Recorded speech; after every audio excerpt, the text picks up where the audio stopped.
Warning: the opinions expressed in this video do not represent YouTube, associations, agencies, or any particular individuals. Some explicit content may occur in this or future presentations. Viewer discretion may be advised, but ignored if you're into that thing. You fuckers think that just because a guy reads comics he can't start some shit? I'll fucking take all you want! How's it going? I'm the Big Bad Wolf, Benny. Welcome to another episode of Comic Book Corner. Today we're going to be talking about one of my favorite comics, if not my favorite comic, the Teenage Mutant Ninja Turtles. Issue number 1. Now I wish this was a fucking first printing, but it's not. There was only about 3,000 of those that came out in 1984, and it was a one-shot. The creators, Peter Laird and Kevin Eastman, made it sort of a joke. It wasn't supposed to sell, and it sold like hotcakes. So they did a second printing of the first copy, and they made about 6,000 copies. That sold. I have a third copy. They actually got smart. They made about 35,000. So trying to get the first edition, first copy, because yeah, that'd be cool. They run about a couple grand, so I got a lot of saving to do. But let's get into the comic. So it opens up, and you see these 4 mutant turtles. At this point, you don't know what's going on. They're surrounded by a gang called the Purple Dragon Gang, the toughest gang on the east side. Now these guys are young, but they've been hardened by the streets. The turtles attack. They're cutting them down, slashing them down. Leonardo's your narrator. He's telling you basically what's going on. They take them out, and then they say a classic line, "We are ninja, we fade away into the night." Next you see them, they're back down with Master Splinter, who was also a pet rat of Hamato Yoshi. That's how he learned martial arts. He tells them the story of how he learned martial arts, what happened to his family. So it goes, he's telling the story, the turtles were 13 at this time, about how Oroku Nagi, not Saki, everybody thinks Oroku Saki, who is the Shredder, is the one who killed Hamato, or who started the story because of the popular cartoon at the time. It was actually his older brother, Oroku Nagi, who went after Tang Shin, which was Hamato Yoshi's love interest in the story. So Hamato Yoshi comes home one day, he sees Oroku Nagi pretty much beating his love interest because she won't love him. In a blind rage, he kills him. He's given 2 choices at this point then. Either he leaves the country with his wife and a few possessions, or he kills himself to regain his honor. He chooses the latter. So he comes to America. Back in Japan though, a young Oroku Saki is taken in by the Foot Clan, the ninjas, and they train him. They focus his anger. He becomes so skilled at the young age of 18, he's sent over to America, New York, and run the Foot branch in New York. He finds Hamato Yoshi. First, this is the first time we see Oroku Saki in the Shredder outfit. It's awesome. Oroku Saki, the Shredder, is one of my favorite comic book villains of all time because he's basically just a cliche, oh, revenge ninja. It's awesome. So he kills Hamato Yoshi, kills Tang Shin. Now, in this version, the Splinter the Rat doesn't do anything. He doesn't attack him. In the movie, if you remember the 1990 movie, he actually attacks Shredder's face, which is why the Shredder wears a mask. In this version, he doesn't do it. I actually like Splinter attacking the Shredder, and that's how, they became enemies. So Splinter's alone now. He's on the streets. He's living on the streets now. One day, he sees a truck dumps a little canister of, you don't know what it is, it says toxic waste on it. It bounces. Actually, let me backtrack. We're going to edit this out, please. Okay. So Splinter's out one day, he's looking for food. He sees a blind man walking across the street. A truck's coming and about to hit him. A young man actually pushes him out of the way.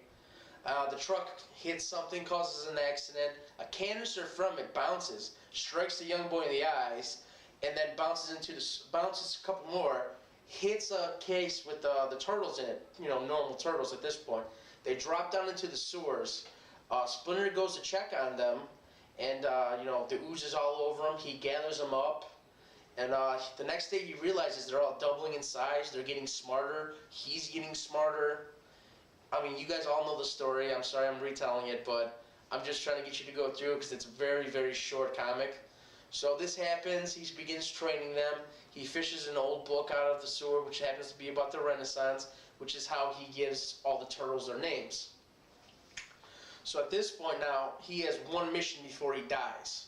He wants the turtles to avenge his master and his lover, to, kind of regain honor for the Hamato Yoshi and his family. So Raphael, at this point, he sends him up to send a message. So Raphael takes out a couple ninja, leaves a message. So next we go to the turtles going to the place to meet the Shredder.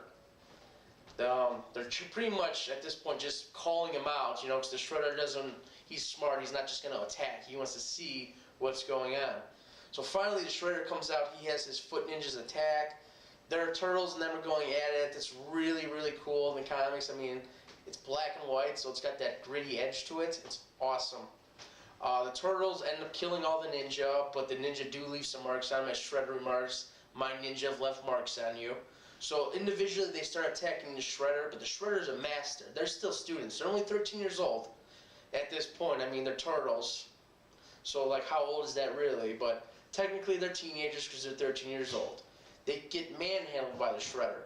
So Leonardo, being the leader that he is, decides we have to attack him from a distance and we have to attack him together. So they end up getting the advantage over him. Leonardo actually gets the pretty much killing blow, gets his katana right through him, dead center. But instead of them finishing him off, they give the Shredder a chance to commit the Japanese ritual of seppuku. If you don't know what that is, it was a code of Bushido where if you surrendered or you were going to lose, you were bringing dishonor to your, what are they called?